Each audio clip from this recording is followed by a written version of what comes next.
Hi everyone, it's our first meeting or our first lesson for this week. It's all about introduction to globalization. So let's get to know what globalization is all about.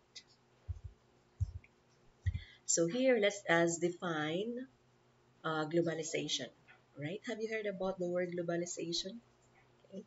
So globalization is the process by which the world previously isolated through physical and technological distance but now becomes increasingly interconnected, right? So that is basically the concept of globalization. It is manifested by the increase in the interaction between people around the world that involves the sharing of ideas, cultures, goods, services, and investment, right? So the things, the lifestyle that we had before to present is totally different, especially in the advent of technology, right? Wherein nowadays, everything is very accessible, okay, through technology. When before, during my time, um, it's actually very common for us to send letters to our loved ones, the snail mail that we call, okay? So we do that one. It uh, takes us a lot of time, okay, before we receive response from our recipient and the recipient as well, right? So vice versa. But nowadays, with the use of technology, especially the social media, so yeah, we think that our loved ones is, especially those who are working abroad, is like a few miles away, right? Distance away from us. Okay, because of that. So that is the impact of globalization.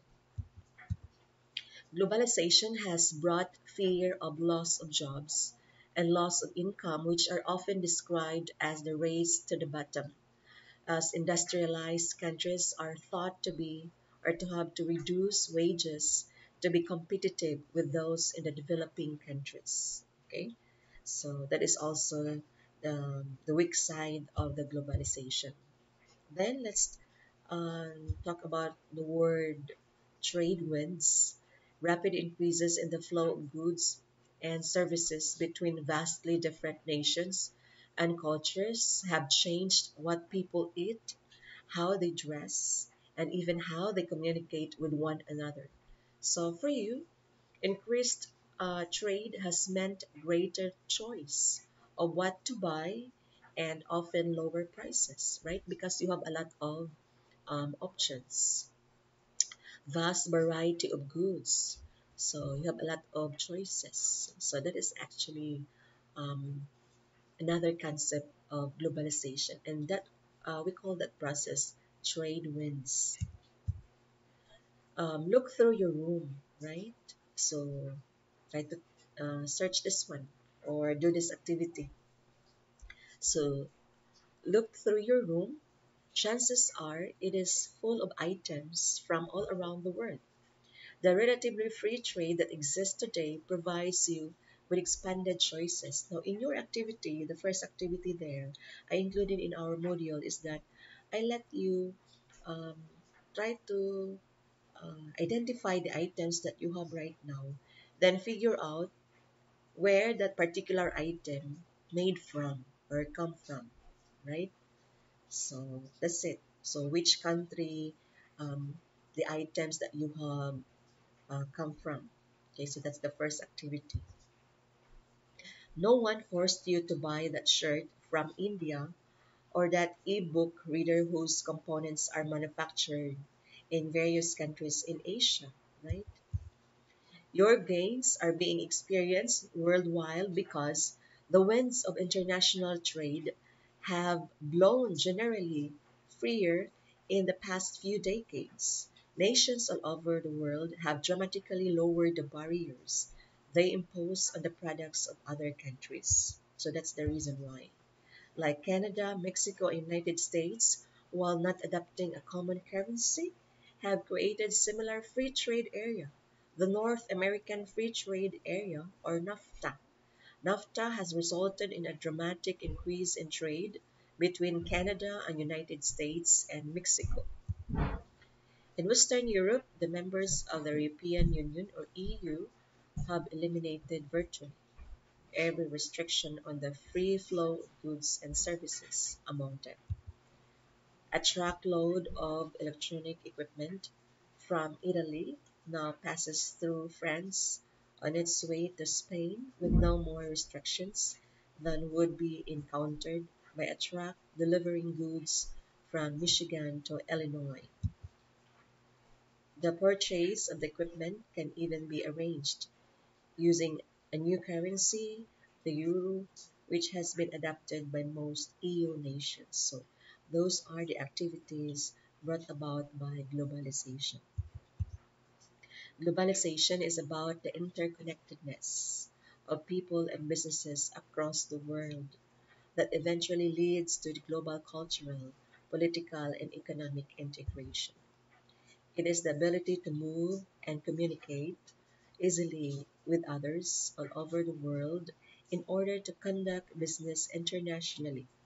It is the world economy, which we think of as being globalized. Developments in IT, transport, and communications have accelerated the pace of globalization over the past 40 years.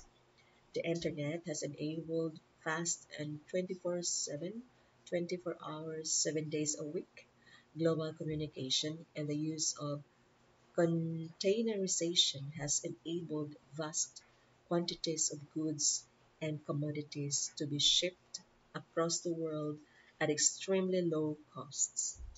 See that?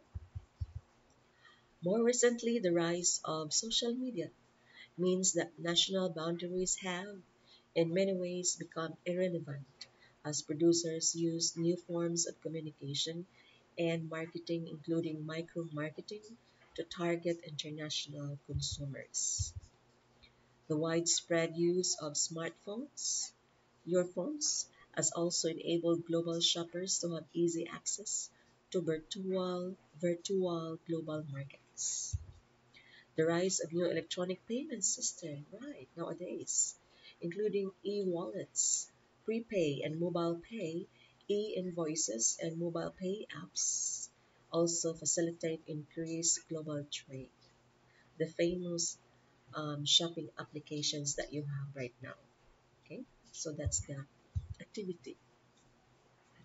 Development of complex financial products such as derivatives has enabled global credit markets to grow rapidly. How about you? What is your globalization story? Your experiences, observation before to present in terms of interconnectedness in global, cultural, economic, or maybe religious, especially in this time of pandemic. Despite many definitions of globalization, they can be classified as either broad and exclusive or inclusive of narrow and exclusive. The task of defining globalization allows for the stimulation of more discussions, our discussion, all throughout activities that we're going to have, and better understanding of the phenomenon from this course for one semester.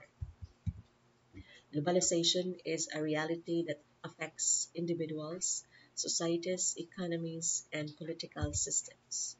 Metaphors such as solid, liquid, and flows can be used to better describe the contemporary world.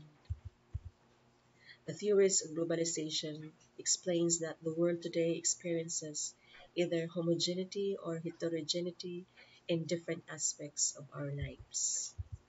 All right, so that would be all introduction of globalization, and then I'm expecting you to work on your um, activities found in the module, and then there are still other reading materials or articles included in our module. So try to read, and then if you have questions, feel free to ask me. You can message me privately or um, state your opinion your side through our Google Classroom or um, below the comment section of our YouTube. Thank you.